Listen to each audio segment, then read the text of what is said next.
Ingat ya teman-teman ya, di awal tadi saya sudah membahas mengenai putusan Hakim Pengadilan Agama Jakarta Selatan yang ini krusial banget dalam sidang perceraian. Ini krusial banget. Masalah cerai itu tidak ada masalah, tetapi akibat perceraian dengan tuduhan terbukti selingkuh atau terbukti ada orang ketiga atau terbukti ada pihak ketiga, itu menyakitkan, betul-betul menyakitkan bagi Paula Verhoeven. Teman-teman dengar bahwa putusan itu jelas kita mendengarnya. Terkait dengan adanya pihak ketiga dinyatakan terbukti. Sehingga Paula Verhoeven dinyatakan sebagai istri yang nusus, istri yang durhaka. Nah, itulah yang menyebabkan Paula Verhoeven banding. Bukan persoalan hak asuh anak, bukan. Banding. Oke, sampai di sini dulu. Banding, kemudian ke Komnas HAM, kemudian ke Komnas Perempuan, katakanlah gitu ya, ke Badan Pengawas, kemudian dan seterusnya.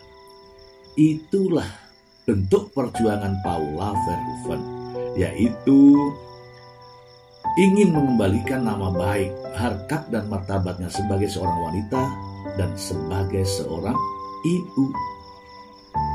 Dan alhamdulillahnya putusan Pengadilan Tinggi Agama Jakarta sebagai jawabannya. Oke, sampai di situ ya teman-teman ya. Di sidang tingkat pertama di Pengadilan Agama Jakarta Selatan, Paula itu babak belur bahasanya. Sudah sidangnya bertele-tele, komentar di berbagai media terasa menyudutkan dirinya, ya kan? Pengacaranya, Baim Wongnya, ya kan? Di berbagai media. Pada akhirnya adalah putusan tambah menyakitkan. Betapa sakitnya seorang istri yang diceraikan tetapi memiliki predikat sebagai istri yang durhaka. Kemudian teman-teman, ketika banding hasilnya seperti ini. Terlepas dari semua itu, saya mengatakan bahwa ini adalah kemenangan Paula Verhoeven. Bagaimana tidak? Di awal perceraian, Paula sudah dituduh oleh suaminya sebagai istri yang nusus, istri yang durhaka. Dalam konferensi pers, Baim Wong mengatakan bahwa dikhianati oleh istrinya. Dan terus dalam konferensi pers disampaikan oleh sang pengacara bahwa istri yang nusus, istri yang durhaka. Kemudian putusannya demikian. Perjuangan Paula membuahkan hasil. Dan alhamdulillah Paula dinyatakan tidak terbukti sebagai istri yang durhaka. Ini sebenarnya kalau sadar ya, mohon maaf ya, kalau sadar, ini pukulan atau tamparan bagi mereka yang menyebut Paula selingkuh, Paula mendua, Paula, ya kan? Ini tamparan ya bagi pengacaranya, bagi orang-orang yang menuduh Paula selingkuh, ini tamparan. Bahkan bukan hanya sekedar tamparan yang sangat keras. Itu kan? Tidak terbukti. Dan teman-teman, putusan banding ini sudah melegakan diri Paula. Sudah membuat Paula menjadi lebih lega. Kenapa? Bagaimana teman-teman? Seorang wanita berkarir, berkarya, embel-embelnya di belakangnya adalah istri durhaka. Oke ya teman-teman, terlepas dari itu semua, saya mengatakan bahwa ini adalah kemenangan bagi Paula Verhoeven dan tamparan keras bagi mereka-mereka yang menuduh Paula Verhoeven selingkuh secara masif di berbagai kamera televisi, di berbagai kamera media sosial. Akhirnya nama baik Paula Verhoeven dikembalikan, dipulihkan, harkat dan martabatnya diangkat dengan putusan ini. Oke teman-teman, ini baru banding. Baru satu tahap Paula berjuang. Sudah pulih semua. Nama baiknya, harkat dan martabatnya. Hak-haknya pun dipulihkan di sini. Terkait dengan hak asuh anak tadi ya. Sebenarnya dasarnya itu keliru.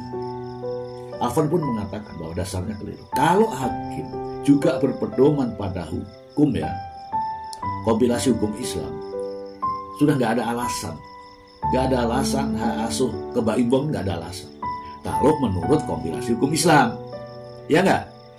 Iya dong, istrinya tidak ngapa-ngapain, anaknya masih di bawah umur, jatuhnya kemana dalam kompilasi hukum Islam? Jatuhnya ke ibu. Tapi pertimbangan lain hakim tadi mengatakan bahwa adanya rekomendasi dari psikolog. Nggak ada masalah itu. Tetapi Paula Verhoeven di sini teruji dengan kebesaran hati, legowo, ya sudahlah, diterima. Padahal teman-teman, masih ada peluang Paula menggugat lagi. Karena baru banding, masih ada satu tingkatan kasasi. Pasti menang. Kenapa? Saya tidak istri yang durhaka, saya tidak istri yang nusus, hak-hak saya dikembalikan atas dasar putusan banding, tapi kenapa anak saya? Kan begitu. Nah, inilah kebesaran jiwa seorang Paula Verhoeven. Kebesaran hati seorang Paula Verhoeven. Ini luar biasa. Saya salut kepada Paula. Coba, masih ada peluang untuk memenangkan, tapi dia mengatakan ya sudahlah, sampai di sini aja. Oke. Nah, di sini ya saya hitung-hitungkan teman-teman. Terkait dengan hak asuh anak. Ya, hak asuh anak. Hak asuh anak tidak permanen, teman-teman. Ini saya sampaikan. Hak asuh anak tidak permanen. Mau sampai kapan? Tidak permanen. Tetapi nama baik, harkat dan martabat Paula Verhoeven sebagai seorang ibu, sebagai seorang wanita, ini permanen, teman-teman. Ini permanen sampai dibawa di akhir hayat.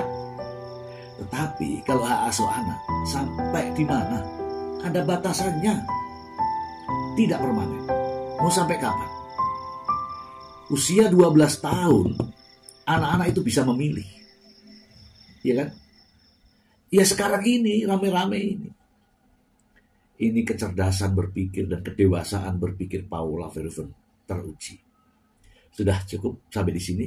Nama baikku sudah dikembalikan, dipulihkan, harkat dan martabatku kembali dipulihkan sebagai seorang wanita, sebagai seorang ibu rumah tangga. Ketika itu ya.